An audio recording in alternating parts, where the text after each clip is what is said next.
दोस्तों आज हम इस वीडियो में बात करने वाले हैं लिमिट क्रॉस को लेकर के। यदि आपके आधार कार्ड में लिमिट क्रॉस लग गया है, चाहे जेंडर, चाहे डीओबी, चाहे नाम, तो इस वीडियो में वही टॉपिक पर बात करूंगा। उसे कैसे रिजॉल्व कराया जाता है, उसे कैसे अपडेट कराया जाता है जबकि रिजेक्ट हो जा रहा है बार बार, और उसे सक्सेसफुली जनरेट कैसे कराया जाएगा। केवल हम इसी वीडियो पे बात करेंगे और इसी टॉपिक पर हम आप लोगों को समझाना चाहते हैं कि कैसे वर्क किया जाता है और कैसे अपडेट करेंगे कि आपका सक्सेसफुली जनरेट हो जाएगा। आपको मैं बताने के लिए आपको एक लाइव दिखा देता हूं, जो कि 2-4 स्लिप में आपको दिखाना चाहता हूं। देखिए, इनका एक डीओबी लिमिट क्रॉस था, इनका सक्सेसफुली जनरेट हो गया, और इनका नाम लिमिट क्रॉस था, सक्सेसफुली जनरेट हो गया। इनका जेंडर लिमिट क्रॉस था, सक्सेसफुली जनरेट हो गया, और इनका भी डीओबी लिमिट क्रॉस था, सक्सेसफुली जनरेट हो गया। हमारे पास देख रहे हैं कि ऐसे बहुत सारे स्लिप है जो हमारे हाथ में स्लिप जनरेटेड है, और मैं आप लोगों को बताना चाहूंगा कि जो ये डीओबी लिमिट क्रॉस है इनके बारे में आप लोगों को थोड़ा सा बता देता हूं कि इनका स्लिप जो है पहले बार बार रिजेक्ट हो जाता, लेकिन अब कैसे इनका सक्सेसफुली जनरेट हुआ है इनके बारे में आपको बता देता हूं। जैसे कि इनका पहले क्या था कि 3 साल पहले इनका डीओबी लिमिट क्रॉस लग गया था। इन्होंने कोई आवश्यकता के कारण उन्होंने क्या किया, अपने बर्थ सर्टिफिकेट से अपना डीओबी सुधरवा लिया था। लेकिन जब फिर इनको 3 साल बाद जब सुधरवाने की जरूरत पड़ा तो इनको पता चला कि इनका डीओबी लिमिट क्रॉस लग गया। इनको पता नहीं था कि फर्स्ट बार जब भी एक बार किसी का डीओबी सुधार होता है तो उनका लिमिट क्रॉस लग जाता है। तो जब लिमिट क्रॉस लग जाता है तो वह अपवाद श्रेणी में आ जाता है। तो इनको नहीं पता था, जो स्लिप मैं दिखा रहा हूँ इनको, तो ये इन्होंने कई बार अपडेट कराया, लेकिन इनका जो है डाटा रिजेक्ट हो जा रहा था। लेकिन इनको बार बार समस्या ये आ रही थी कि मैं अपडेट करा रहा हूँ तो रिजेक्ट क्या हो रहा है। आज जब फर्स्ट बार हमने 3 साल पहले जब अपडेट कराया था तो एक बार में ही अपडेट हो गया था। इनके मन में यही क्वेश्चन चल रहा था, लेकिन जब इनको पता चला 1-2 दिन अपडेट कराने के बाद 1-2 बार कि इनका लिमिट क्रॉस लग गया है, अब ऐसे नहीं होगा, व्यवस्था जो डॉक्यूमेंट है उसका लगा करके अपडेट जब कराएंगे तभी अपडेट हो पाएगा। जो लिमिट क्रॉस का रूल है उसके हिसाब से जब कराएंगे तभी हो पाएगा। जब इनको पता चला तो ये परेशान हो गए। फिर जब उन्होंने लिमिट क्रॉस इनको पता भी चल गया तो फिर भी इन्होंने अपडेट कराया तो रिजेक्ट हो गया। लेकिन जब इन्होंने मेरा वीडियो देखा, वीडियो देख करके जब इनको पता चला कि मैं गलती क्या कर रहा हूँ, तब इन्होंने मेरे वीडियो के नीचे कमेंट किया और बोला सर कैसे होगा। तो हम इनको जो है प्रोसेस गाइड किया। और क्या प्रोसेस मैंने इनको गाइड किया था मैं आप लोगों को बता देता हूँ। पहले इन्होंने जब भी अपडेट करा रहा था तो ओरिजिनल बर्थ सर्टिफिकेट और एसडीएम आदेश, सेल्फ डिक्लेरेशन, अब ये जो आधार कार्ड लगा करके इन्होंने अपडेट करा रहा था। लेकिन इसमें इन्होंने क्या गलती कर रहा था मैं आपको बता देता हूँ। जो फर्स्ट बार जो आपने डीओबी सुधरवाते हैं, जो इन्होंने सुधरवाया था बर्थ सर्टिफिकेट को, उसको इन्होंने कैंसिल नहीं कराया था। जब इनको मैंने बोला कि आप इसमें गलती कर रहे हैं, अपने पुराने बर्थ सर्टिफिकेट को पहले कैंसिल करा लीजिए, कैंसिल करा करके फिर जब आप अपडेट कराएंगे अटैचमेंट करके तब जाके आपका अपडेट हो पाएगा। तो इन्होंने क्या किया, 4 से 5 दिन लगा अपना ओरिजिनल जो पुराना बर्थ सर्टिफिकेट था, जब जिससे इन्होंने फर्स्ट बार डीओबी सुधरवाया था, इन्होंने क्या किया उसको कैंसिल करा दिया। आज जब कैंसिल करा दिया तब फिर एसडीएम वाला जो आदेश था और जो एक ओरिजिनल बर्थ सर्टिफिकेट इन्होंने बनवाया था, सेल्फ डिक्लेरेशन और आधार कार्ड कैंसिलेशन बर्थ सर्टिफिकेट लगा करके इन्होंने आधार सेंटर से अपडेट करा लिया।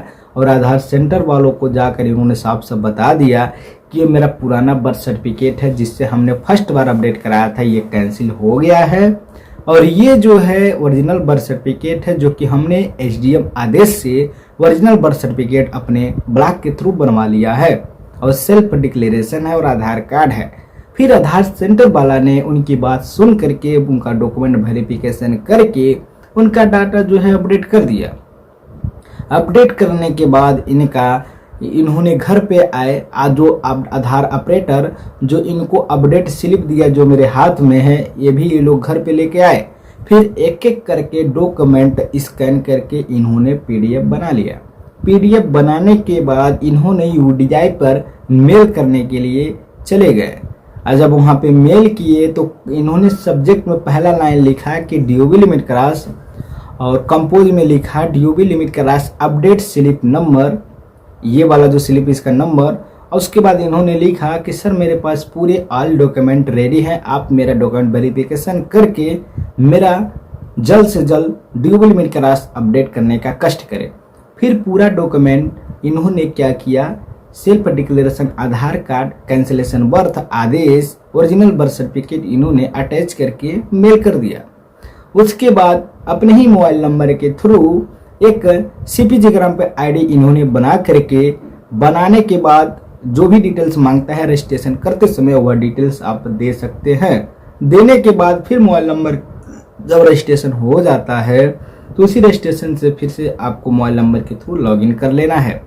जैसे ही लॉगिन करेंगे बहुत सारे सर्विसेज दिखाई दिया जाता है हर विभाग का, लेकिन आपको आधार वाले सर्विसेज पे ओके करके आपको आधार रिजेक्ट और आधार इनरोलमेंट का जो भी ऑप्शन, आधार अपडेट का जो भी ऑप्शन आता है, आपको उस पर क्लिक करके और आधार वाले, और आप अधिक जानकारी के लिए 1947 पे भी बात कर सकते हैं। फिर उसके बाद आधार सर्विसेज को ओपन करके और आपको जो ऑप्शन आएगा उसको आप सेलेक्ट करके जो आप चाहते हैं उसको सेलेक्ट करके जो डिटेल्स मांगेगा उसमें दे देना है।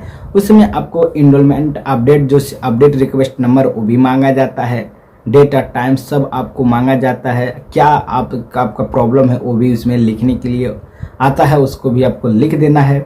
और जो आपने ODI पे डॉक्यूमेंट मेल किया है उसको भी आपको CPG ग्राम पोर्टल पे अपलोड कर देना है। अपलोड करने के बाद आपको CPG ग्राम पर 3 से 4 दिन में स्टेटस चेक कर लीजिएगा। ID को लॉगिन करके मोबाइल नंबर के थ्रू आपको पता चल जाएगा कि आपका क्या प्रॉब्लम था और आपका डॉक्यूमेंट इस बार सब सही रहा तो आपका डाटा अपडेट भी हो जाएगा। तो इन्होंने CPG ग्राम पर कंप्लेन कर दिया था और UDI पे मेल कर दिया था। एक हफ्ते तक इनका जाते जाते ये ड्यूबल लिमिट का राशि सक्सेसफुली जनरेट हो गया, क्योंकि इस बार इन्होंने सही डॉक्यूमेंट भी लगाया और सही प्रोसेस भी किया। जो प्रोसेस है उसी प्रोसेस के माध्यम से आपका डाटा अपडेट हो जाता है बिल्कुल फ्री में। कोई चार्ज किसी को 1 रुपया देने की जरूरत नहीं है। यदि आप किसी को पेमेंट देते हैं तो इसका जिम्मेदारी आपका है, क्योंकि मैं किसी से पेमेंट नहीं लेता हूँ, न ही 1 रुपया किसी से मांगता हूँ। अगर आप किसी को किसी माध्यम से पेमेंट दे देते हैं तो ये समझ लीजिए आपकी जिम्मेदारी है।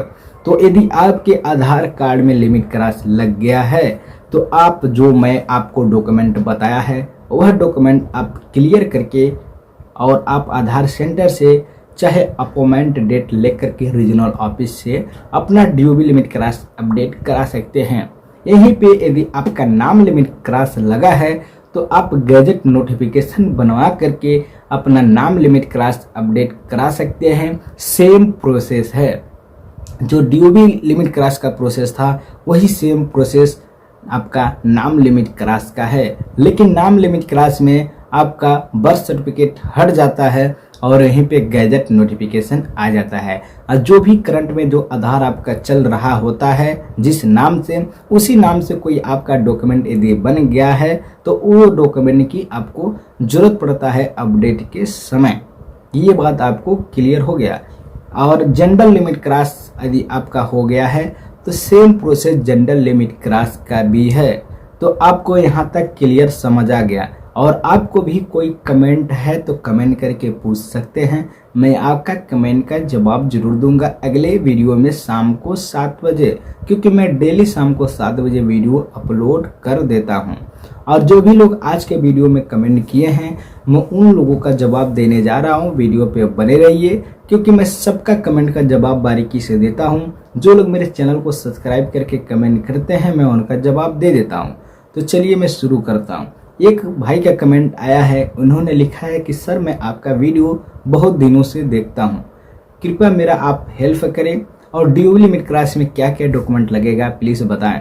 आपको मैं बताना चाहूँगा कि इस वीडियो में मैं क्लियरली बता दिया हूँ कि आपको ड्यूबल लिमिट क्रॉस में क्या क्या डॉक्यूमेंट लगता है और क्या प्रोसेस है।